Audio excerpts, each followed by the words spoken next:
Howdy, folks. Happy, whatever is it, Thursday. Yeah, there you go. Please. I know it's Christmas Eve. That sort of overemphasizes everything, the day of the week, because Russ, I was out at the store. That was my first mistake, because people are frigging insane. Yeah, that is the way it is on a day like today. You hope to not have to go, but people generally do things last minute. But so one guy who didn't do things, well, I guess he did do things last minute, is James Harden. This is an interesting story because he was filmed or photographed at a strip club without a mask, and everybody's like, "Oh no, what's going to happen now? Is he going to get fined? Is he going to be able to play for the opener?" And magically, he's only going to get fined $50,000 because he's not going to miss the opener because they started to quarantine him on Tuesday. And it's like, I'm sorry, the believability for some of these stories now. Like, when did he get into quarantine? At 11:59 on Tuesday? Like, you know what I mean? Well, they canceled the opener against Oklahoma City because they didn't have enough players. Right, but I think the next opener, I guess. Yeah. Right, the next Fridays. He had Wall, Cousins. There's quite a few players that were put in the COVID protocol for that game. So, you know, when you talk about the motivation for starting these seasons being money, it was no more clear than what the NBA did starting on December 22nd, because of the fact that their contract, I think it was either with the ESPN and ABC or the one with TNT, that they would lose $1 billion if they didn't start by December 22nd. So lo and behold, what day are they starting? So not shocking. But the thing about Harden is, like, don't you think he deserves more than a $50,000 fine? It doesn't matter what the CBA is, because in circumstances like this, Goodell's going way over.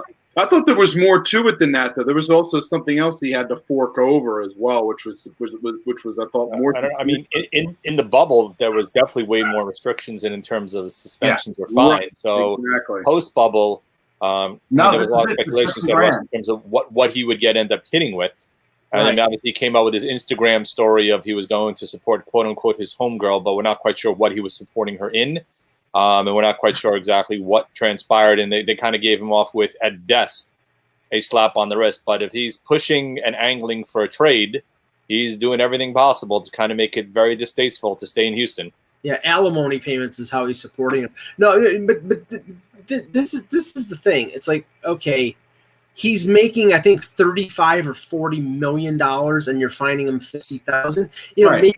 maybe the fines in the NBA should be like speeding tickets in Finland, where it's based on a percentage of your earnings. So I think Leo Komarov got a speeding ticket a couple years ago, and he was fined $80,000 for a speeding ticket. Yeah, no, the fine should be higher. That's my basic point. He could deny he was at a strip club, fine.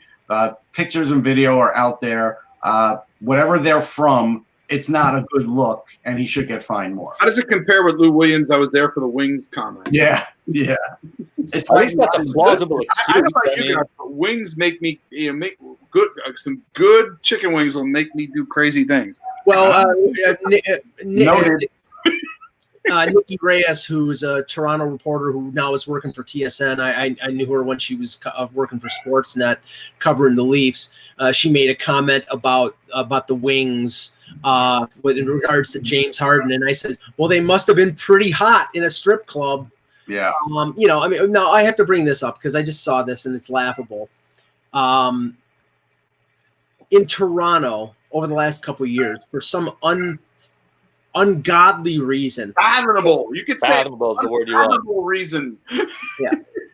They had a poster or a banner of Bon Jovi, the Bon Jovi, the famous emblem, his, whatever, like Prince had the sign. Bon Jovi's got the little, it's like a little box with a smiley face or some bull crap like that.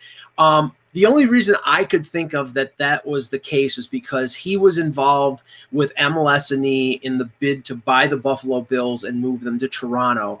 And of course, now he is the most hated person in terms of music in Buffalo. And when the Bills celebrated their AFC division title, somebody at the airport had a F Bon Jovi placard, which that was completely justified. But sort of similar to this, Taylor Swift for some reason had a banner hanging at the Staples Center.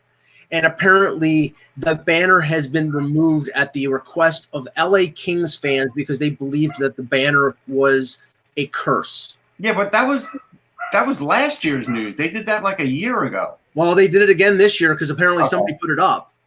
So yeah, they've done this before. I want to get this straight then. They take the banner down just during Kings games?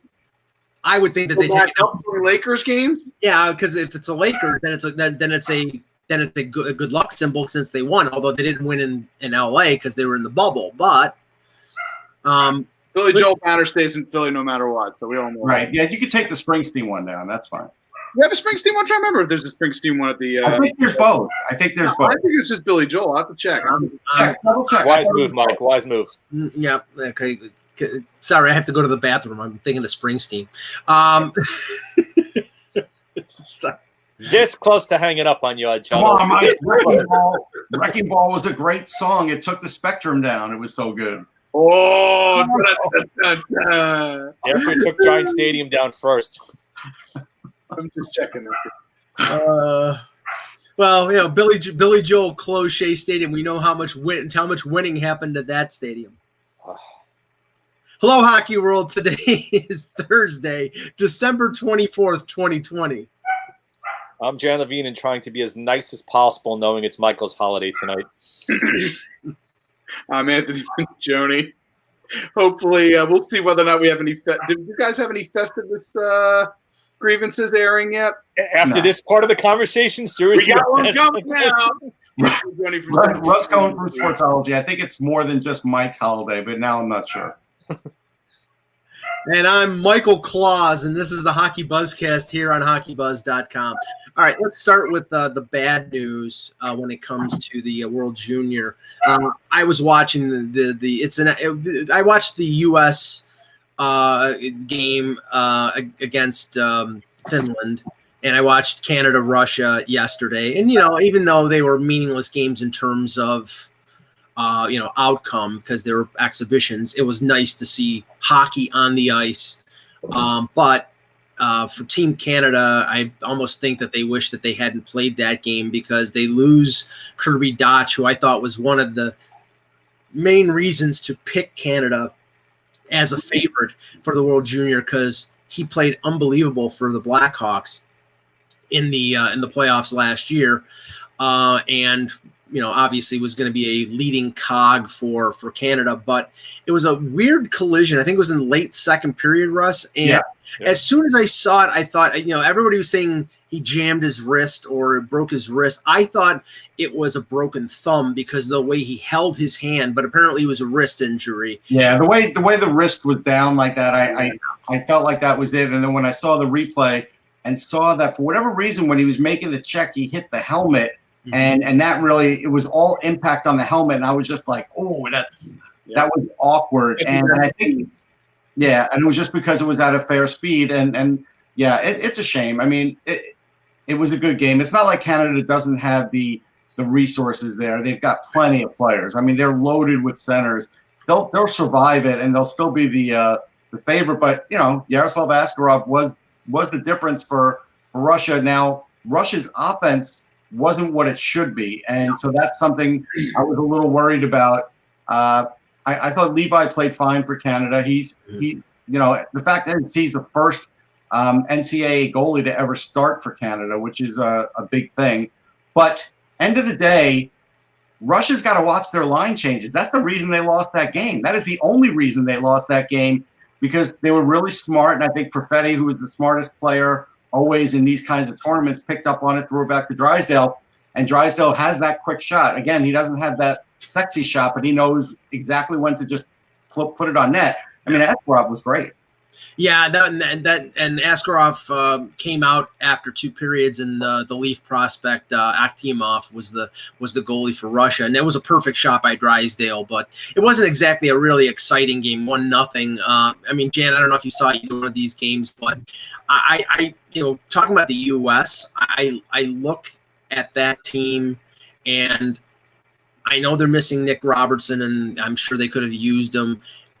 They have some good forwards, but I thought there was something missing, even though, Caulfield is an unbelievable prospect and has a great shot. And if he looks like he'll build on what he did last year, because last year in the World Juniors, he didn't have a lot of success. But to my mind, there was just something missing with the U.S. And I don't know what it was, but there was just something not there. I mean, I actually thought they played pretty decently. I mean, you mentioned Caulfield offensively. I mean, look, it's not like they didn't pepper Finland with shots. I mean, I actually thought Ville Heinola looked really good for Finland.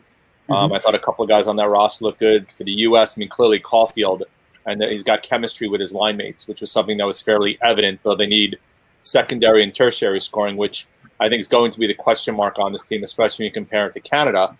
In terms of the Canada game, I mean, it's funny because I watched the replay a couple of times because I was out and watched it on Twitter and couldn't tell initially which wrist was hurt based upon the angle. It's almost like he got his right wrist bent and caught underneath him as he went to make the check. And I mean, I'll talk about the skeleton in the closet here. I mean, obviously as Ranger fans, there was a big chatter about whether or not Lafreniere should play. And the big question is, do you want to take the chance of him getting injured? And sorry to say, the first thing I went to is for everybody who was clamoring for him to be injured, this is why you didn't want him playing. And the comment was, well, it could have happened in training camp. And there's a big difference happening in a training camp for your squad versus, look, suiting up and donning the colors of your country is a tremendous honor. And as you said, look, Dak was tremendous. Dak was clearly dominant last year in the playoffs, and you looked forward to what he could do this year. And from what Bob McKenzie reported, early indications clearly is a fractured wrist that's either a 4 to 6 week or a much longer issue, depending on whether or not surgery is needed. I don't know if it materially impacts their chances to win because that lineup is so deep, though having Dak would make a big difference. And as Russ said, with Russia, Askarov is going to keep them in games. If they can get any semblance of offense, if they make it to the quarters, there's a squad you don't want to face because the adage of running into a hot goalie can make the difference. He's the kind of guy that can carry a relatively, I don't know, a weak team, but offensively challenged team into a very long run in this tournament.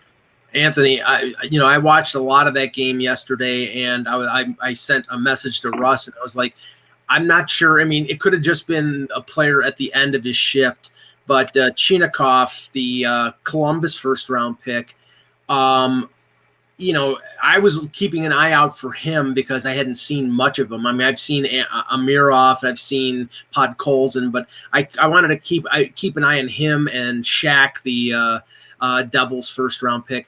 And Chinakhov, it looked like he was skating in quicksand. And I'm like, I thought, okay, end of a shift, or maybe he took a shot off of his boot. And then I saw him on the next shift, and it was the same thing. And I'm like, whoa, if this guy can't skate better than this, something's wrong. And there may have been also the fact, again, that it was an exhibition game. But I will tell you from what I had seen, Chinakhov, there's a reason why it was a little, again, that pick was a surprise for people when it happened. And we had this discussion, of course, with Jillian Kemmerer when we had her on Off the Post Radio about Chinakhov. And he's got a tremendous talent to score, but there's a lot of other areas that has to be worked on. So I'm going to give him probably a little bit. I'll give him a little bit of a pass on this being an exhibition game, but not a big one.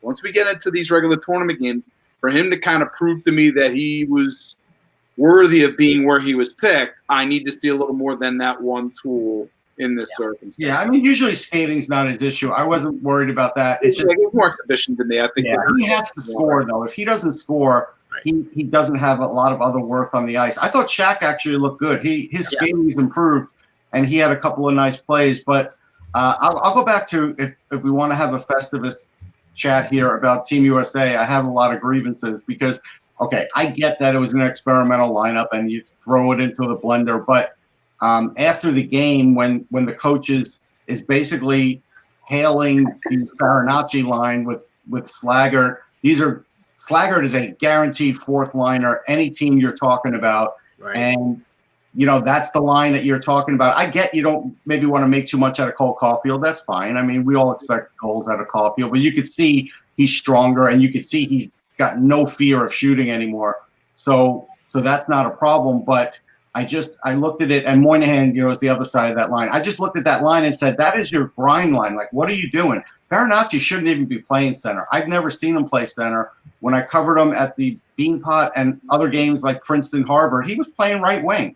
And so for him to be a center was weird. To put Zegras at left wing was just dumb. It was dumb because, look, he's going to get his points no matter what. He's the best guy on that team. He's better than Turcotte at this point in their careers. That's just the way it is. It doesn't matter where a guy gets drafted.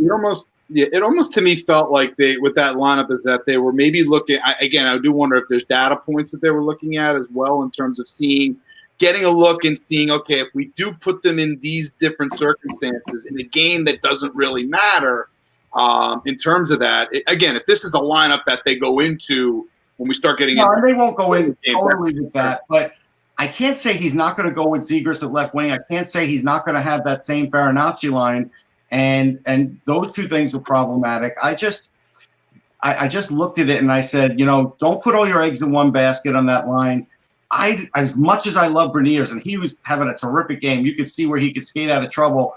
Don't really put him on the second line. Let him be on the third line so he can get some mismatches, and you'll get goals out of him because this team is going to need goals. And again, my preview for this whole thing and on the XM shows, everything else, is you can't just count on Caulfield and Kaliev for your goals. If you do, they're going to run short again. Yeah, and Kaliev, he takes an absolutely asinine penalty. I think 2 minutes into the first period, it gets a 2 and a 10. And okay, basically in a glorified scrimmage, it's acceptable because there are no ramifications. But in a game in a round robin or in a quarterfinal, that could be an absolute killer to do something. It is and it isn't, Mike. Again, it's one of those things. But again, it's one of those things. If you're the coach, then you treat that thing as if it was like a regular game because you don't want that happening again. Right. You don't let that be sort of like, it's exhibition game, no big deal. You better. There was one other point now that just came to my head too. The other data point, as Anthony nicely put it, was putting Matt Boldy at center. Don't put Matt Boldy at center. Boldy's good off the wall. He makes these great cross-ice passes. He doesn't do it when he's a center. He's not a center. I will say this, Wes. I do wonder, again, because we know how dogged Matt Boldy's game is in pursuit. Yeah. He's an absolute pit bull on the ice. He's going to try to take the puck off you. I do wonder if some ways these lineup decisions were almost triggered in off of seeing how Boldy was going to play at center a little bit. Well, I think I'll tell you what kind of other things. I'll tell you what this smacks of. This smacks of a conservative college coach, and by conservative I mean defensive, nothing else, guys.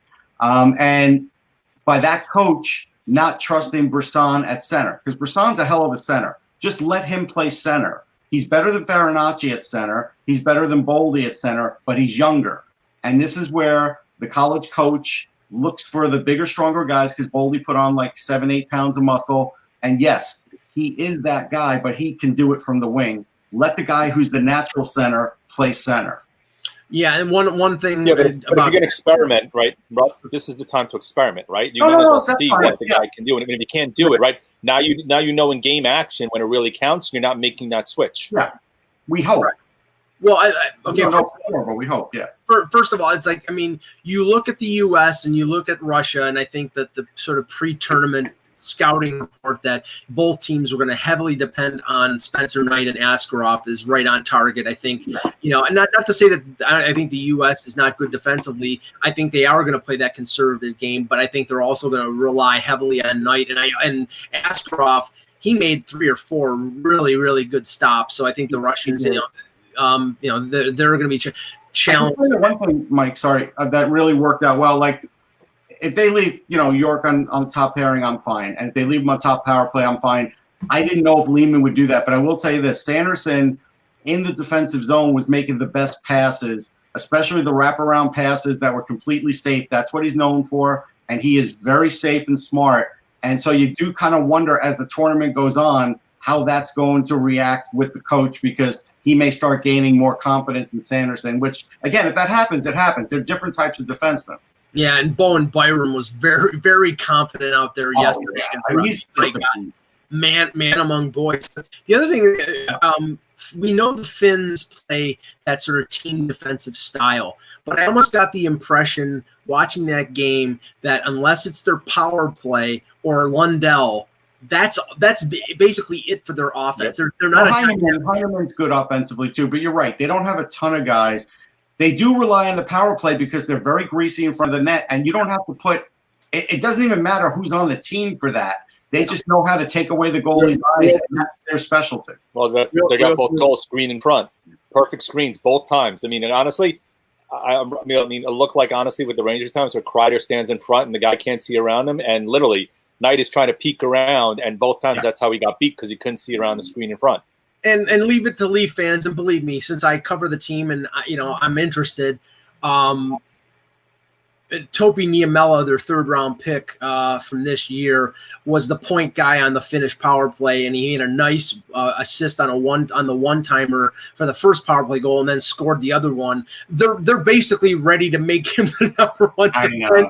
It's like, don't cool your jets. I mean, I'm excited because he looks like a pretty good prospect, and he's his speed-wise, he's pretty good, but he's probably not going to be on the Leafs' radar for 2 or 3 years at least. Yeah. So. I will say for the chat room, yes, Byron will make the Avs this year. I also want to say the Finnish coaches dressed it like they were the Philly mob, and it was pretty amazing actually when you looked at those guys because they don't smile. They had the dark shirts. Philly mobster smile, don't you dare! Yeah. Dark shirts, no tie. Did he dress like Gritty? They looked like they were getting ready to go eat lunch and maybe a monster, not a mobster. Compare that to the NBA coaches now who are wearing pullovers, half zip shirts now. They no longer have to wear shirt and ties anymore. So they look like high school coaches now. Well, you know what's interesting? Between the World Junior game and I'm watching the Sixers Wizards game with my son last night, the half-quarter zip, I'm like, Doc looks like he's ready to go coach high school. It's interesting because the NBA coaches, when I was a kid, they all didn't wear suits, but a few of them did. Like Red Holtzman did, and Kevin Laughery did, but not everybody did. Some of them were just wearing like sport shirts and stuff. So I guess now everything's just dressed down. Look at Chuck Daly. I mean, when Daly was dressed to the nines all the time. Daly was always overdoing it too, no question about it. Pat Riley was the Riley had the spread collar with the very thin, narrow tie, and that's a decade later. Back hair. But that's a decade later. I was in the 70s first. Yeah, I remember Holtzman wearing it. I mean, Holtzman definitely did. Heinsohn definitely did. Yeah. There's no question. Granted, you go earlier in the 70s and you had the 1970s bell bottoms with the flowered shirts, basically. Well, so I think Don Nelson, the former Bucks and Golden fish tie. State coach, Nelly with the fish tie. I think he owned stock in Untuck It because by the second quarter, his shirt was out of his belly. It's no wonder he's like selling marijuana in Hawaii right now. That's his. Like, I don't know how you made that connection, Mike, but okay. No, I'm just saying I saw. Sequitur. Don Nelson was famous for the fish tie.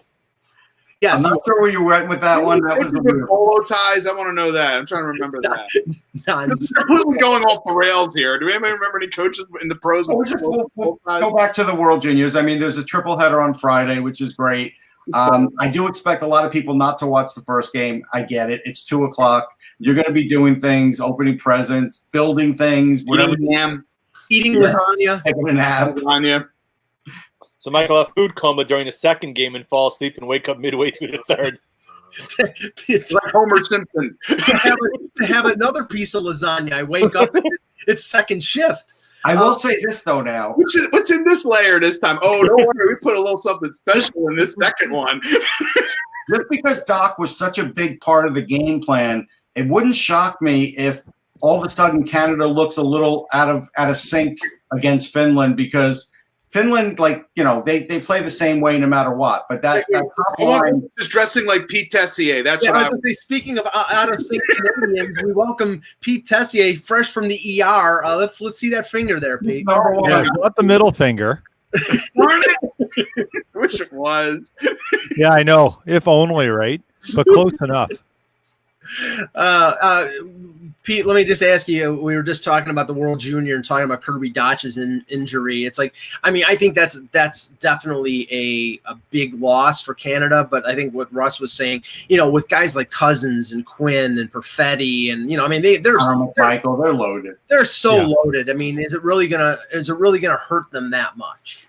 No, and they're loaded in short format tournaments are all about goaltending. If you can, if as long as your goaltender plays to average, and you've got shooting horsepower like Canada always seems to have, you should be okay to get to where you need to go to compete. But if your goaltending fails you, you're one and done after a round. Right. Right, and that's it. So it's all like, you can afford to lose a guy like that as long as nothing else breaks down on the back end, particularly your goaltending. Yeah, I'll tell you what, for me, Pete, the biggest thing is, Doc was a guy who said, all right, I don't need to play center because I want others to be able to do that so I can play on the wing, and that's everything. So now that, that does change the strategy a little bit on that team and that top line, and that's where you do wonder how that's going to work out now, who they're going to switch back and put on the right wing and put on the top line. I don't even know. I don't know what they're going to do with that. Yeah, they'll run some variables and try some things out in practice and just see what happens. That's what but the nice thing is I haven't looked. I'm not up to date on the schedule and who they play first. But the nice thing is Finland. Okay, so not an easy task, right there. But the nice thing is that they can experiment quickly in games. And you know what?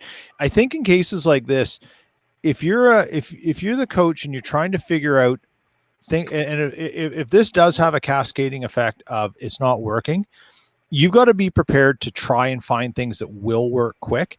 And if they're countered, then you switch them up again. I don't think these guys don't play together regularly anyways. Right. And you shouldn't be afraid of being married to what you see should work. If the opposition particularly finds the holes because you've lost a player like Dash, and then they exploit it. You've got to be prepared to counter really quick, and that means quick adjustment. It's Germany, it's not Finland. Germany, yeah. So you got a game a little bit in that game.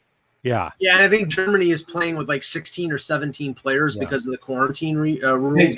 They're all safe to practice now. We just got the word on email. Okay. All right, so they'll have a full complement. Obviously, Canada is going to be favored in that game. But yeah, I mean, I'm going to be watching that and watching Saints Vikings and probably catching a nap in between courses. So it should be interesting tomorrow for the first day of the World Junior. Okay, we have to talk about this because we've been talking for months about, oh my God, Tampa Bay is so much over the cap. What are they going to do? And everything just fell into place, of course. I mean, obviously, you don't want to lose an MVP for the regular season. Let me say this. As someone mentioned, it's like, you got to respect Tampa Bay's willingness to stick with the bit. That they're willing to let Kucherov sit out the season. Well, I mean, the Avs did it with Forsberg, though. Like, we get it, obviously, not seriously, but still. It's like and Kucherov will probably be really healthy around May 7th, right? Yep. Remember, the key part of the announcement was the two words: regular season. Yeah. We all again. And that's for people who got the breaking point. Not ideal for them. Right? I mean, again, not ideal losing Kucherov, and my fantasy team is not happy either for losing him as a keeper, but. They have the ability, given the division they're in now, with the realignment clearly didn't hurt them that much. Let's put it that way. No. Did not. No. And I'm wondering too if some of the teams have really gone through and started sussing out what the realignment means and how they're envisioning games. Because as we know, coaches will start looking a month out of where they start goalies. And everything. They start strategizing like the rest periods. They think about breaks. They think about all the other things that got to balance. They started strategizing the minute they got the emails before we saw anything. Trust me. Yeah, but they started to think once they and then they knew the division. Then they get this, and they probably had heads up about the schedule long before we saw it. Right. So, if we factor in how we know Breezeball works and everything, this is all going to plan. Yeah. Right. And just. I love Anthony's smirk. And just off Tampa Bay for a second to follow up on your point about teams sort of reading the landscape of their divisions. When Russ and I talked yesterday about what Nashville did signing Halla and signing Granlund, I think they looked at that division that they're in and said, okay, we can make fourth place in this division if we have $12 million under the cap. Let's go out for 1 year, sign Halla to plug up the middle, bring back Granlund because we probably can't get Hoffman. And now maybe their chances, I don't think they're going to make the playoffs, but I think their chances are better that they added these two guys. Maybe that was David Poyle reading the landscape of what the division was. So it's interesting. The Rangers, I looked at their schedule. They have 2 games against the Islanders. 2 games against Pittsburgh, followed by 2 games against the Islanders, followed by a 4-game set basically against the Devils, which is almost like a playoff series, followed by another game against the Islanders. I mean, that's a pretty interesting 9-game stretch. Right there to kind of get your level set in April in terms of where you're going to be afterwards heading down the stretch run.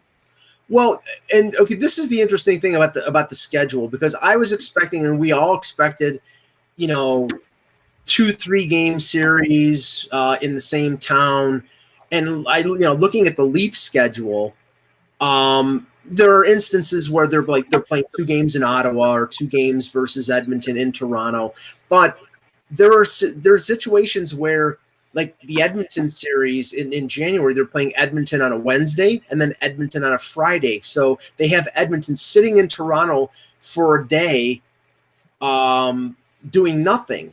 And I thought they were going to try to avoid that. Now, what that might be is if there are positives, that day in between, they're going to test everybody to make sure everybody is okay, and that allows those teams enough time to get their players that are on their taxi squad incorporated into their lineup. So they've built in these. If you look at the schedule, I'm looking just at Toronto. There are not many instances where it's game.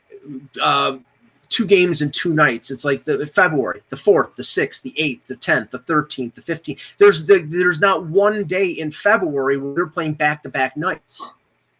So right now, to me, the most important coach on these teams early on is the goalie coach, because he's the one who's going to spell out how everything's going to go. Because with all of these back-to-backs, obviously, you could do some of them with your starter, but early in the season, you're not going to want to. There's a whole lot of taxiing on the taxi squad. That's for darn sure. Again, there's a reason why there's 3, and you better make sure you've got the goaltending situation shown up, which is why I'm going to be fascinated by how the Washington Capitals navigate this. Yeah, that's going to be a tough one. I think you're going to see Coakley.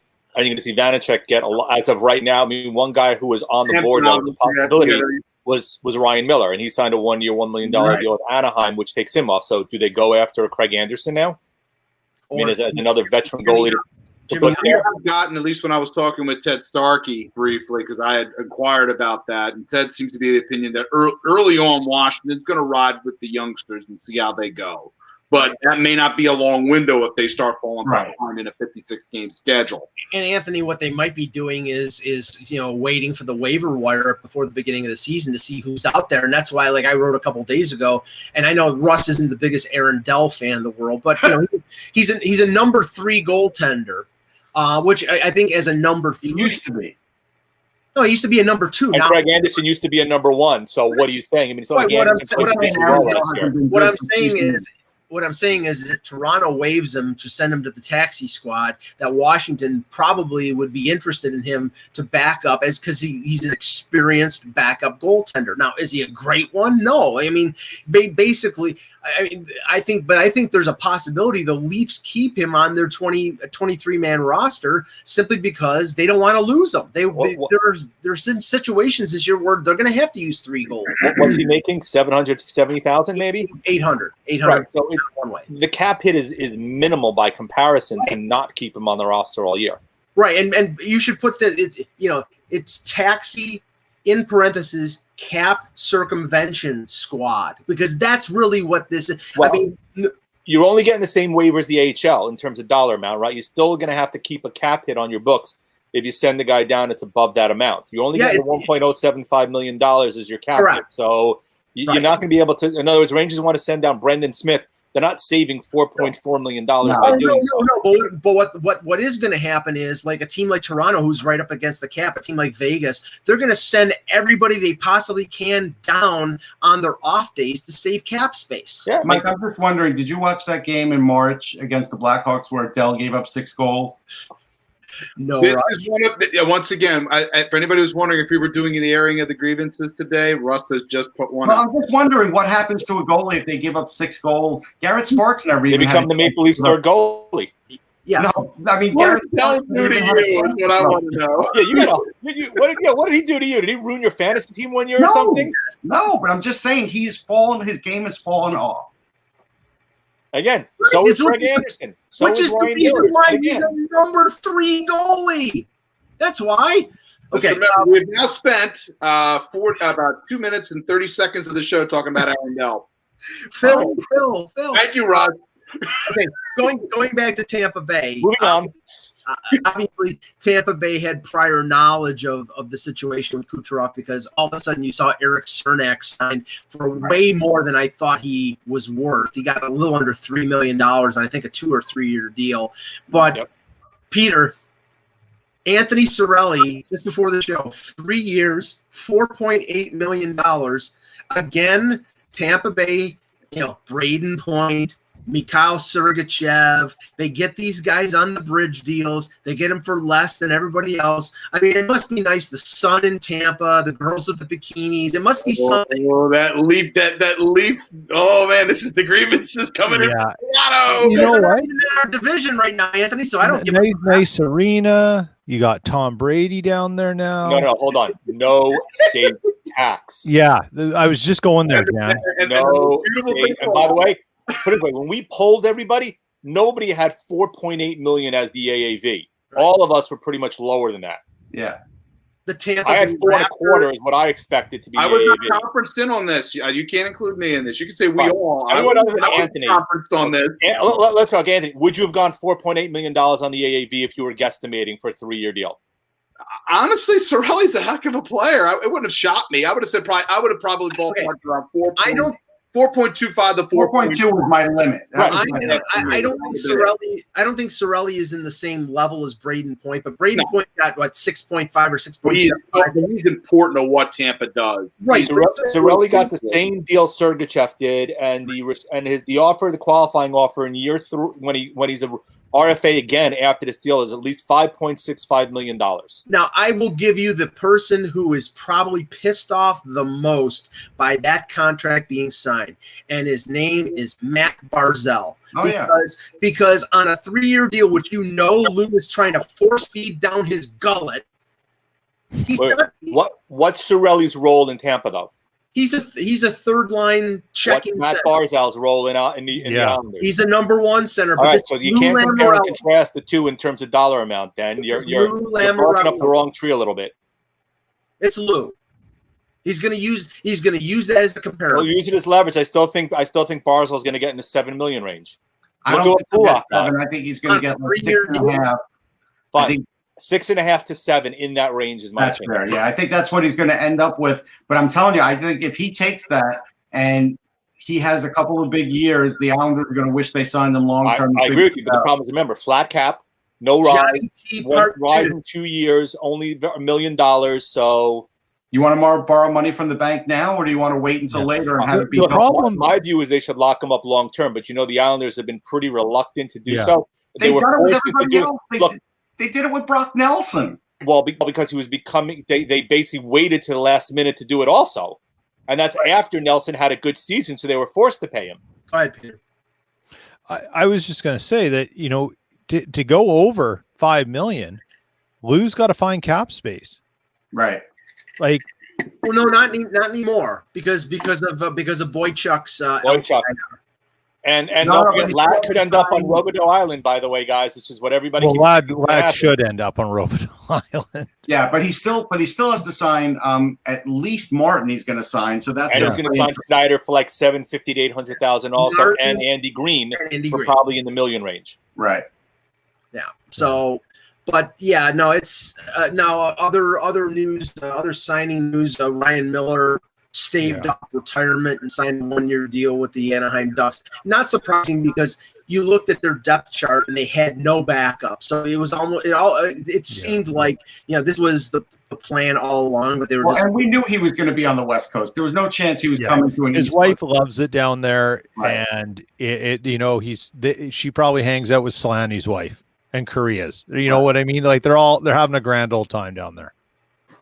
Yeah. There is a whole clique that goes to the games there. I've seen it on a few shows reality shows where they've covered somebody who was on the Ducks and they show the wives group. And now we know Russ watches reality shows. There's breaking news. I'm just telling you that ain't breaking news. But the idea it is for me, and I'm a little disconcerted about that, to be honest with you. Not even a little bit. It surprises me. You could be disconcerted, but it's interesting how like there is a very showy wives clique there compared to some other hockey cities. Like in Philly, I don't ever hear about it. If we go back in the player way, sometimes we'll see families, but it's not the same. There, it's sort of like an event when they get together and it's a big deal.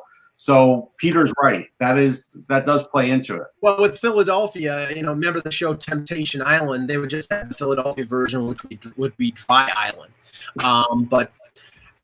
Sorry, I just had to go there. They're pushing a decade. There's another decade plus on that now. Christmas Eve, Mike. It's the area of grievances. Mike's getting an early jump.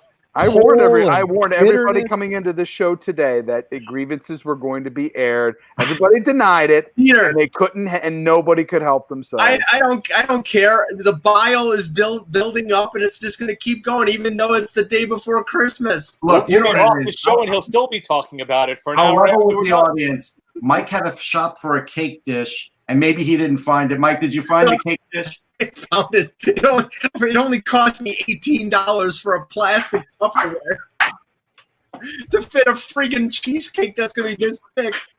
Oh God. Anyway, let's talk. Wait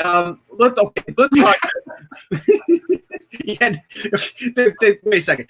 Talk about non sequiturs. When I'm talking about Don Nelson and marijuana, and you're talking about a cake dish. Well, I'm explaining your mood now. Everybody understands. This is my mood every day. I'm just a bitter bastard. Okay. I can't argue with that, Mike. Who can? It's his baseline. Yeah.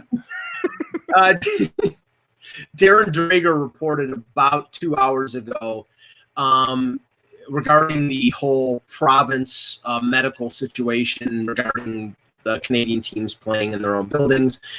He reported it's expected the NHL will respond to the provincial governments today. However, it's believed the league has approval to move forward with the season in all 7 Canadian cities. And then Donald Fear was on the Bob McCown podcast about an hour ago and said basically the same thing, that he believes that all the teams are going to play in their buildings. I see. This is the thing. And Peter, I'm going to ask you this first because you're north of the wall, and I can't get in there, and I'm still pissed off about that. That's just adding to my being pissed off. I never thought that there was a possibility that they wouldn't play in the buildings. That in the end, these provincial governments would cave because the political hit that they would take if they're going to have an all-Canadian division and not play in Canada would have been so totally ridiculous. Here's the thing that I know is hard to grasp about Canadians is that sometimes we don't think enterprise first. And it's just a weird nature of us. I'm an enterpriser. I believe in enterprise. I believe in building things and creating things. That's what I believe in. But I don't believe that it's enterprise at all costs.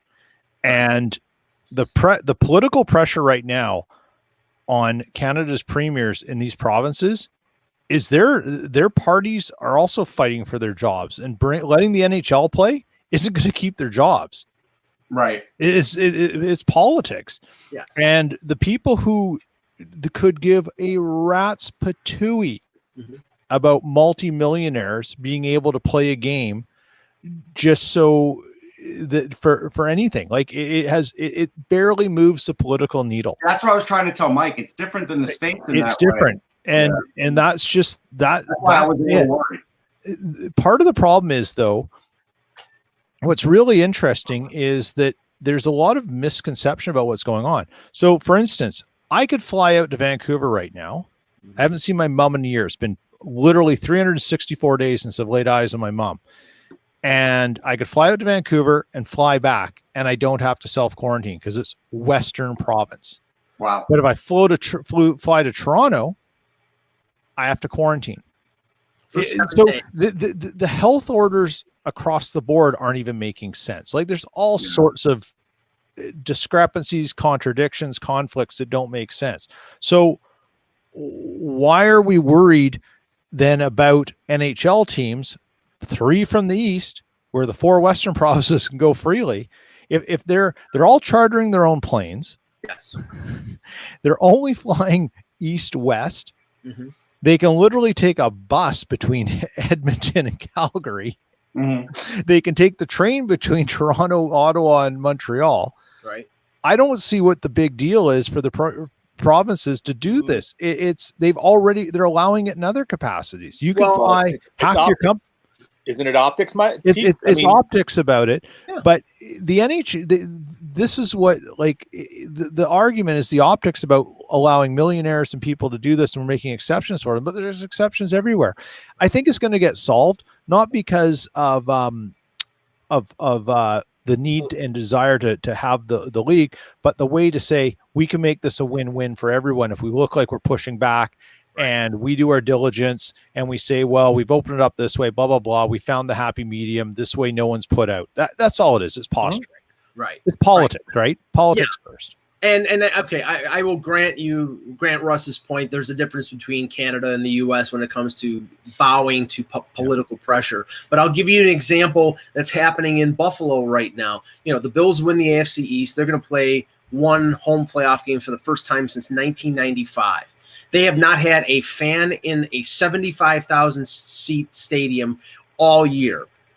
Of course, Andrew Cuomo, who's about as popular as Satan right now, floated the idea of, well, maybe we'll let a small percentage watch the playoff game in Buffalo, and then the local county executive, who is about as tone deaf as somebody who's worn headphones at volume 11 for about 40 years, said, "Oh no, you get your priorities straight, people. We're not going to let anybody in the stadium." What happened yesterday? They're letting people in the stadium. Why? Because it's a political football, and people will vote against Cuomo in Western New York because they didn't let people in the stands at Bill Stadium. That's what happens. Now, I'm not saying Canada. Well, it's not Canada, but there is pressure. I don't think it's just fans putting pressure. I think it's TSN and Sportsnet and multi-billion-dollar communications companies putting pressure. They can clap back to TSN and just say, "We let you have the World Juniors." Like that would be the answer to TSN, and they wouldn't be able to say much after that. Yeah, that's a 2-week tournament. Again, it was a super controlled tournament environment. Right.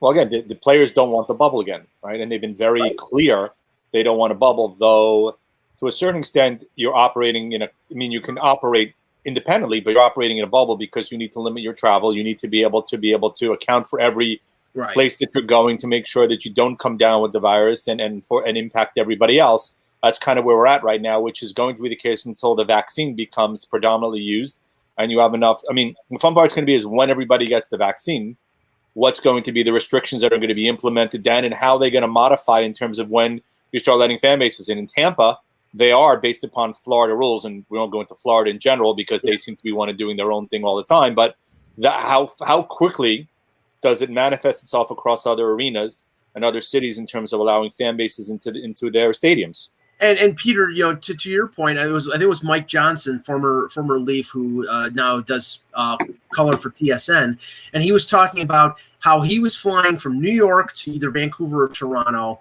and he's listed as essential because he's a media member, a broadcaster. He can fly from the U.S. into Canada into a terminal at Pearson or in Vancouver. Doesn't have to check in, doesn't have to do any kind of testing. And can go home, no problem. But a team like the Vancouver Canucks flying to Toronto.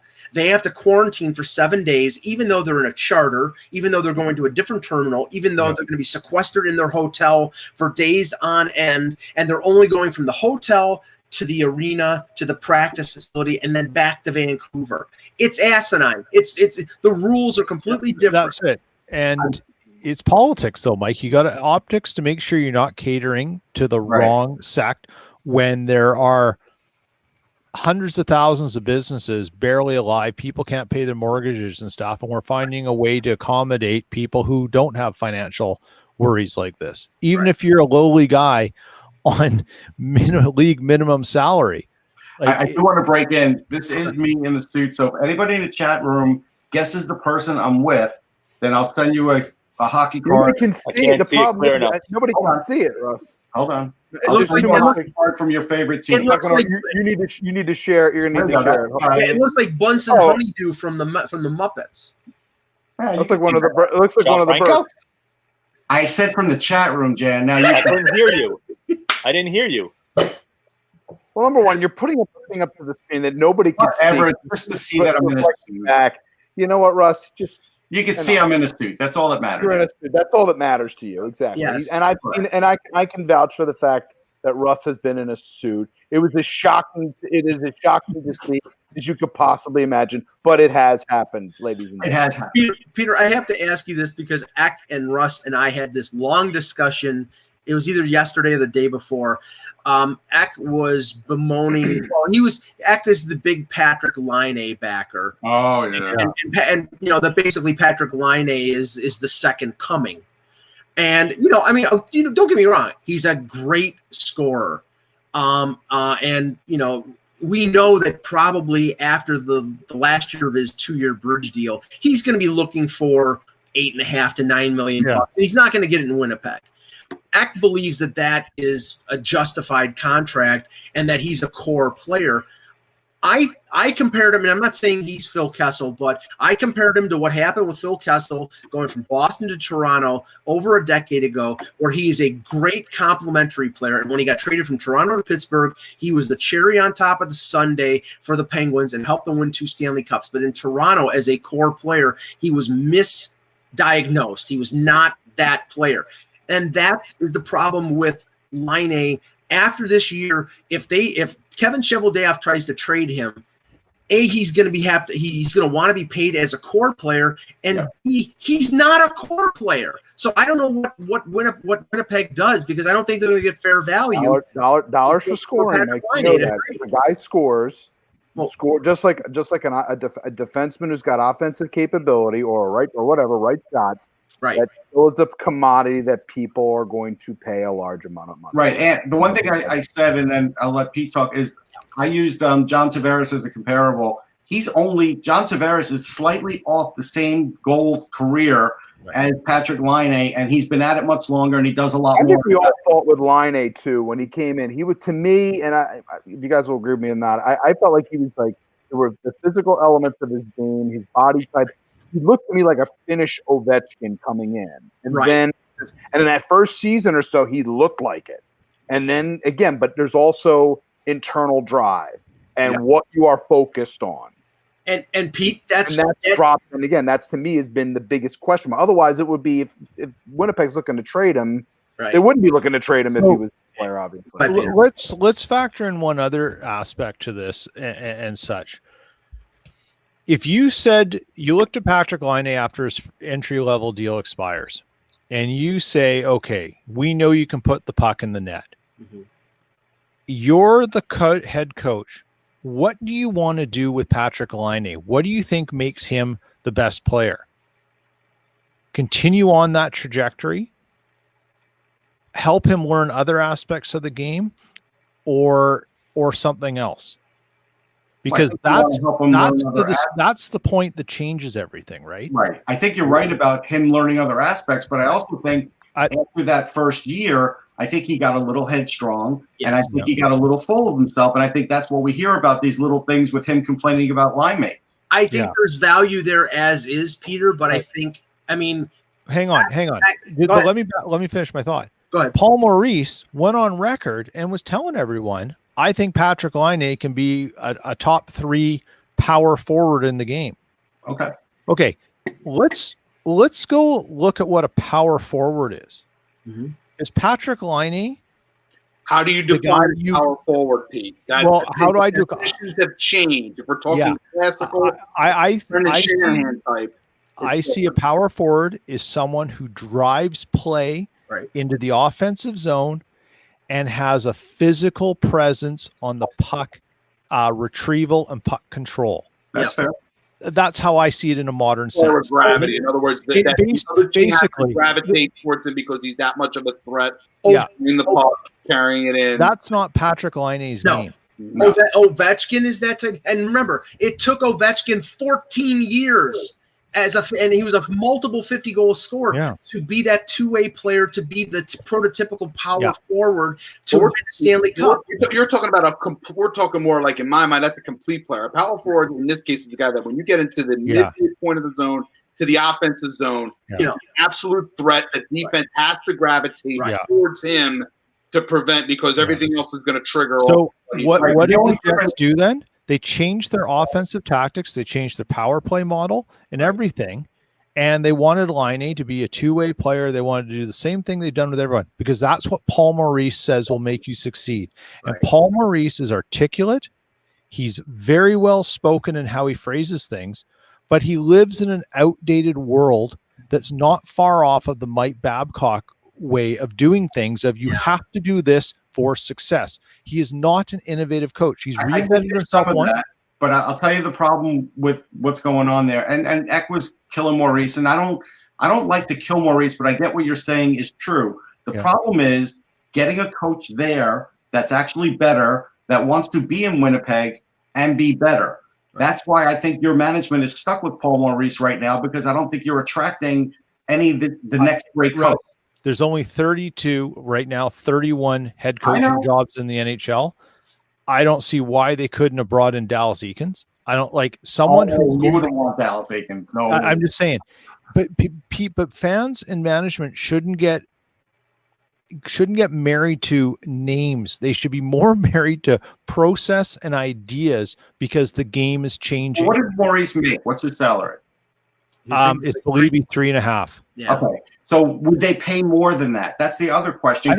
Russ, I don't know if they need to pay more than that for a big name. I don't know if they need to go back to the well.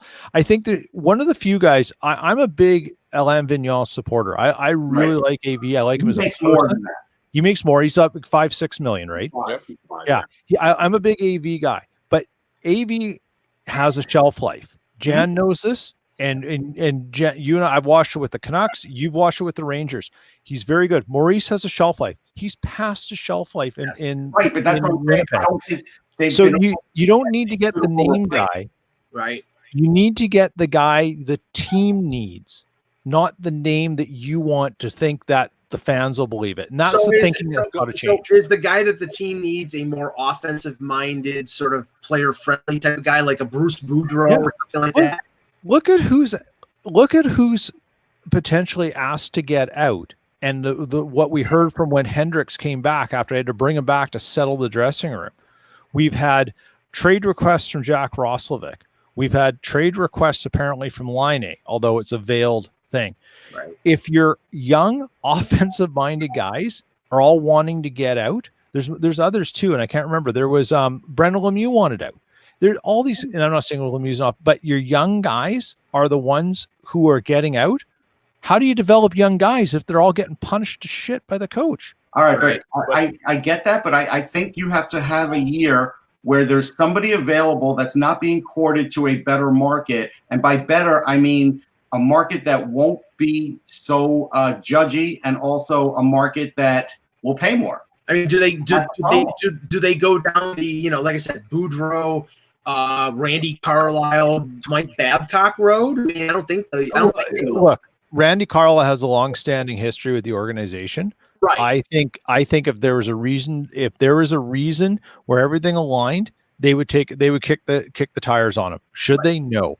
So, but what they should be thinking is younger, new age thinking, adaptive strategies, and looking at the fact that You don't need size, you need skill. And this is a skill league. All right, and the best players can play with both. I'm going to play two cities against you, Pete. So a couple of years ago, when Travis Green was out there, would he choose Winnipeg over Vancouver? I don't think so. Well, he was already in the Vancouver system. Yeah, true, but still, if they courted him, he was in. Well, they didn't have to court him because they had Maurice. Give me somebody else then. Tell me. Pete, you know, but is he asking them to do something they're not capable of doing, or is it the manner in which he's asking them to do it that's viewed as so abhorrent by these guys? I think it's both. Okay. I think there's a level of fun, and I know people who will say off the record, media members in this town who will say part of the reason Byfuglien didn't come back is because he was done with the BS in the room and the fact that the team just wasn't having any fun anymore. Now, right. Now the question is, and this is what we brought up on the show. I don't think Line A fits in with a trade deadline type of move because of his salary and because no team is going to give up the assets that are necessary to get Line A with him being an RFA and then asking for, what he's probably going to ask. Like, could anybody use him? Sure. Would Colorado love to add Patrick Line at the trade deadline? Sure. They've got the young assets to do it. It'd be great, but they're not going to pay him $9 million when they have to pay McKinnon, McCarr, and Landeskog. They're not going to do it. So I don't know what team Patrick Line gets traded to during the season where that team thinks that they can re-sign him after the year. But there are teams out there like Detroit and New Jersey that have tons of cap space that might want to do it. But the thing is, so you look at a team who has the assets. That's why the Mark Stone trade at the deadline, right? Let's go back in history of goal score. There's a power forward, right? That's how many teams? The definition of one. How many teams have that moment in time to make that deal that Vegas had? Right. Not many. Well, Vegas made a couple of them. One has worked out, the Stone one.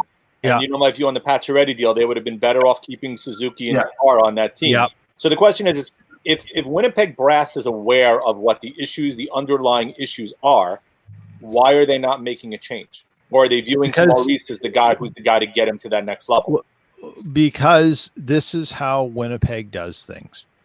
The ownership believes in long-term stability and loyalty, patience, the same things that got them to get Gary Bettman to believe of them in a landing spot for either Phoenix and, as it turned out, Atlanta.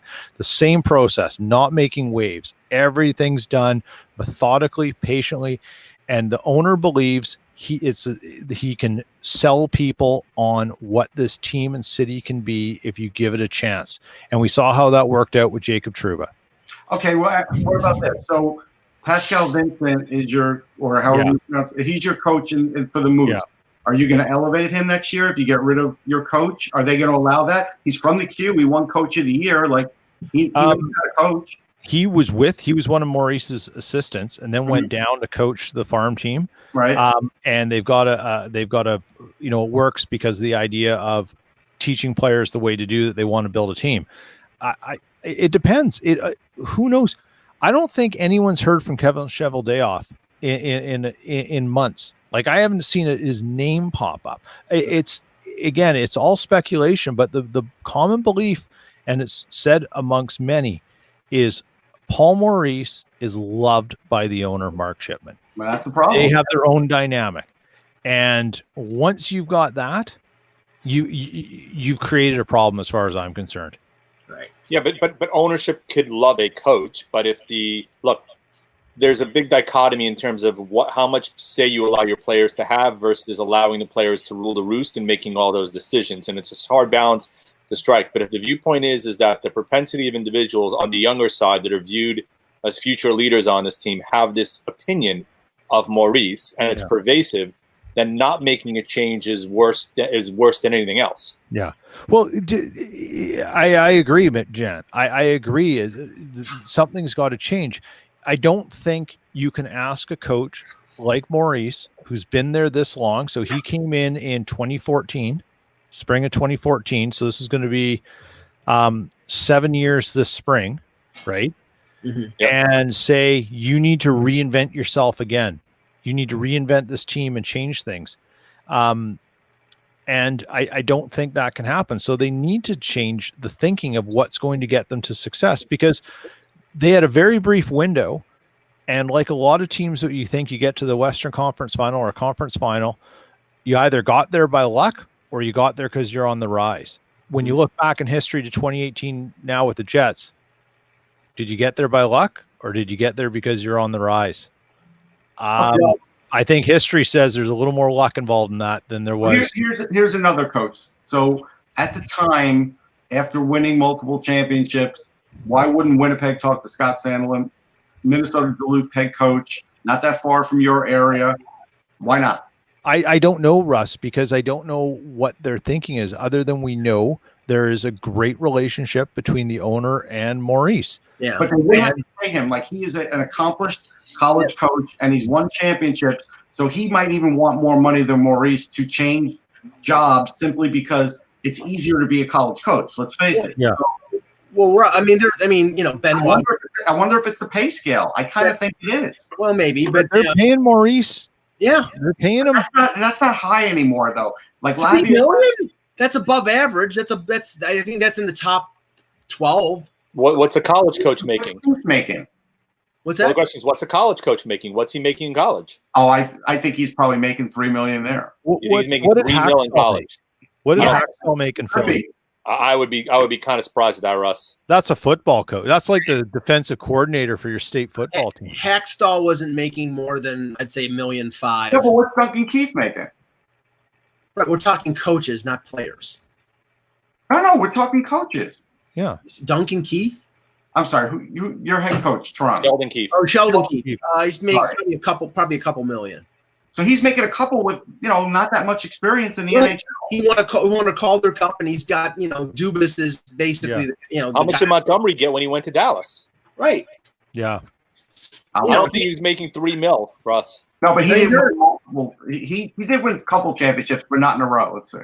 I mean, there are young coaches out there like Benoit Gruel, who was in Syracuse, who's an up-and-coming coach, and Todd McFarland, the former relief assistant, who's the GM and coach in Kingston. I mean, there are a lot of good young coaches. He's getting 1.6 in the NHL. I don't know what he's making in college. Yeah. A couple things before we end here. Now, I don't know if we look at the Jets' defense. And I still think, in spite of the fact that they brought Beaulieu back, they brought DeMello back, they have good young prospects in Heinola and Samberg. Is there any talk about Travis Hammond, because he's still out there? And there's always a little talk about Hamonic, just because he's the boy from St. Malo. He spends his off season at Lake of the Woods with, Lake of the Woods is Central Canada's Kelowna in terms of hockey players from this neck of the woods. He's there. I think here's the variable. What happens with Samberg? If Samberg can make the team and play, I think they'll play him. Right. Should Samberg be in the AHL?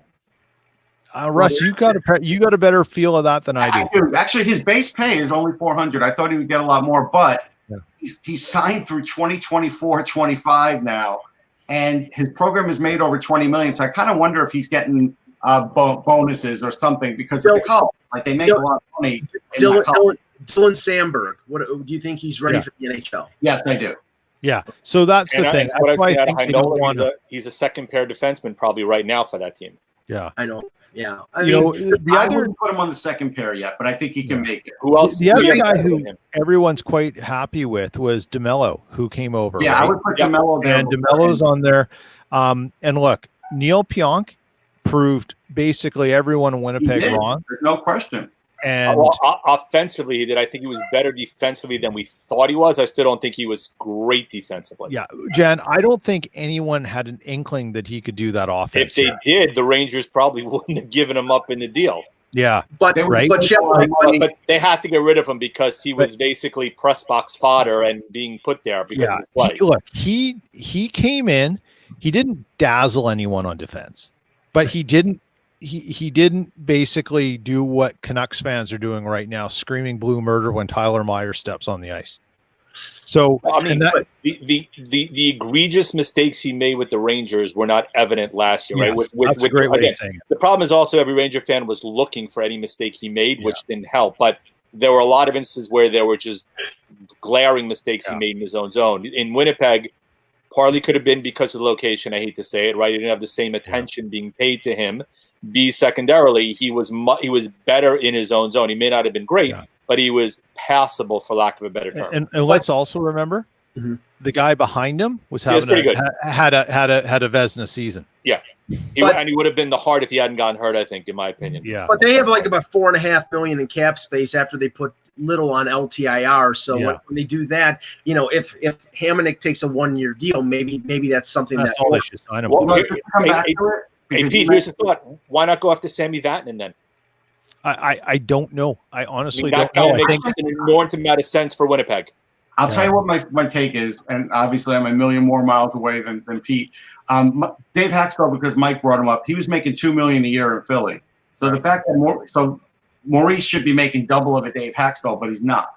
And I look at Winnipeg, and I think they don't want to really spend any more money. I think they're willing to make trades that are like, net zero trades, but I don't think they're willing to spend any more money, Pete. I think they're a cap team. I don't think they want to spend any more. They don't want to. They don't want to eat Maurice's contract. No, long term for sure. And frankly, if they were going to make the move to deal with this stuff, they should have made it before they signed him to an extension. Right. Like, got to be ahead of the curve and know when it's time to cut bait, right? Or cut line. And they should have done that. So now they're a team in transition, right? They've got to bring in Heinola. They got to see where he fits into things. Who knows what Perfetti does? There's some people thinking he could come in and actually play minutes on the team this year. I wouldn't do it. I wouldn't do it. Why not third line sheltered minutes? Use on the second power play? No, give him one more year. I think of all the years to bring in a guy who maybe hasn't filled out a little bit. Right. And not a good year. This is the worst year to do it. I understand because play only. Right? You're playing 6 other teams. It's a playoff series. I mean, look at Quentin Byfield. He's put on like 12 pounds of muscle and still isn't fully dominant yet to where he could be in the future, and he's going to go. Well, he doesn't have that kind of strength right now. And that was the other thing I wanted to ask, Peter, because strangely, when the schedule came out yesterday, because it's 7 Canadian teams, it's going to be an imbalanced schedule. They play 2 teams 10 times and the other 4 9 times. And for Toronto, it was assumed it was going to be Montreal and Ottawa based on geography, but it ended up being Montreal and Winnipeg, where Toronto plays Winnipeg 10 times. What do you think of this whole Canadian division thing? Because I think it sucks for Canadian teams, because I think they will beat the shit out of each other for 56 games and then play 2 rounds of the playoffs. And whoever comes out of this, I think, will be the underdog against whoever they play, because they're going to be so beaten. Yeah, I agree. Can you imagine being the team that gets to play Calgary or Edmonton in the first round? No. I want to see Calgary play Edmonton in the first round. Right. Well, yeah. You don't want to see them play 10 times in the regular season. Take a look at the East Division and talk about teams beating the living tar out of each other. They're going to beat the crap out of each other in that division. At the end of hardly any travel. Those guys are going to go. They're going to have the energy to go hammer and tongs at each other. It's going to be like Thor. It should be some of the most entertaining hockey. Rangers, Islanders, Rangers, Devils, Rangers, Penguins. By the way, Rangers, Capitals, Rangers, Flyers, Rangers, Bruins. I mean, come on. At the end of the year, I will be very curious to see, and I'm sure somebody who's good at statistics and will pull this out. I would like to see what the record of the teams that play Calgary and Edmonton after Calgary and Edmonton play, what their record is, because after they beat the crap out of each other, I want to be Toronto or Vancouver playing one of those teams after they've beaten the crap out of each other, because they'll be exhausted. Well, the hope with Calgary and Edmonton is you have a day off in between those games, and you're not playing back to back. Yeah, I think by then, I think they'll have a better feel for that kind of stuff.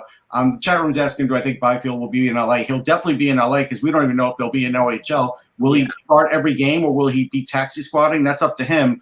But Pete, here's the other thing. It's hard now, last minute, for Winnipeg to bring in anybody because they'd have to quarantine it. Now they'll miss the start of camp. Right. Yeah, exactly. They've got a few days to do it. And this is the thing with Toronto, with Winnipeg, with all these teams. If there's no AHL, you're probably going to see Sandberg and Perfetti and Heinola on the next squad. Yeah, they'll be mixed. There's nothing wrong with having these guys on the taxi squad, and maybe depending once things shake out, they're seeing how the process is, the game prep, learning all the things away from the in-game ice, right?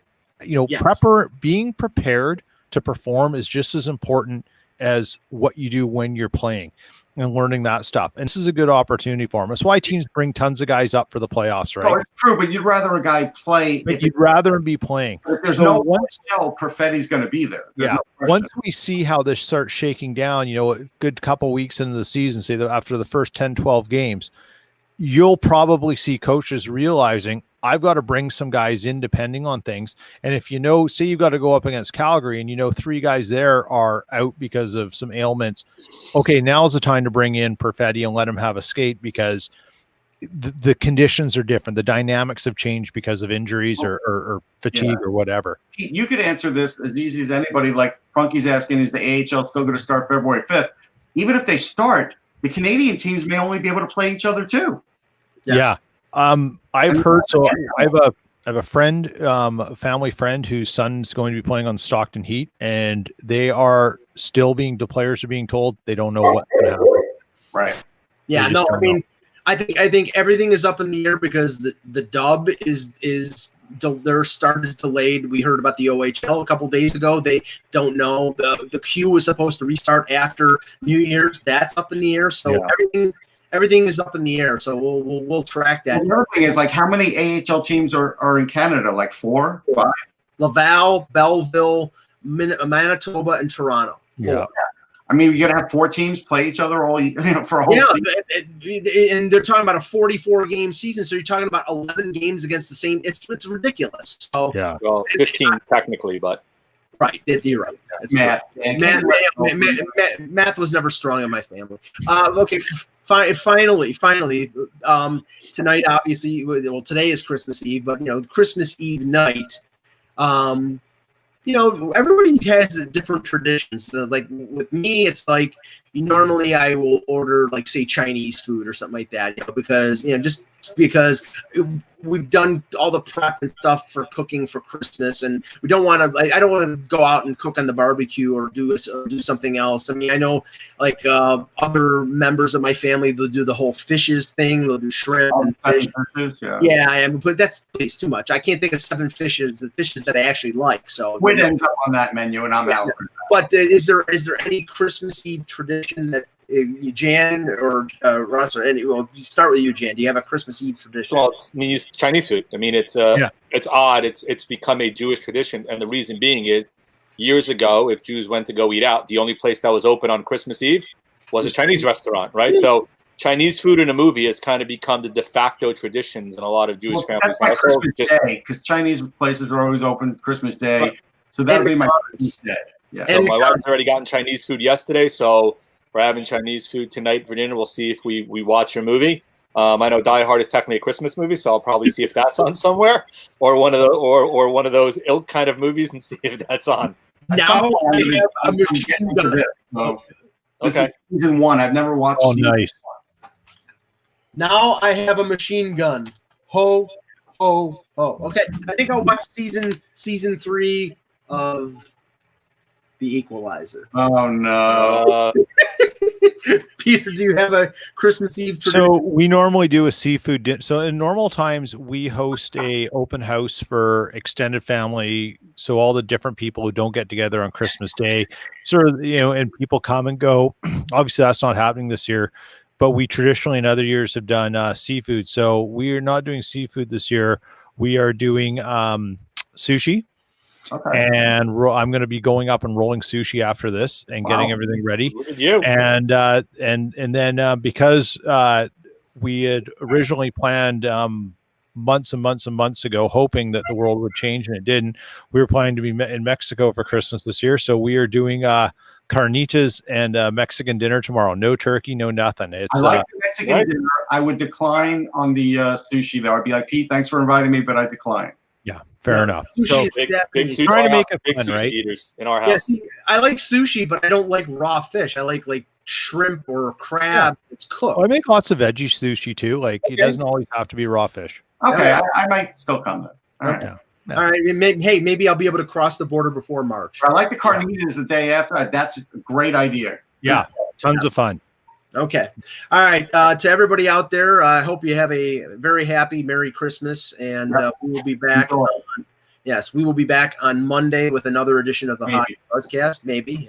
Yeah. For the departed Anthony Mangione, for Jan Levine, for Peter Tessier, for Russ Cohen, I'm Mike Lagello. Thank you for watching, and remember, without the buzz,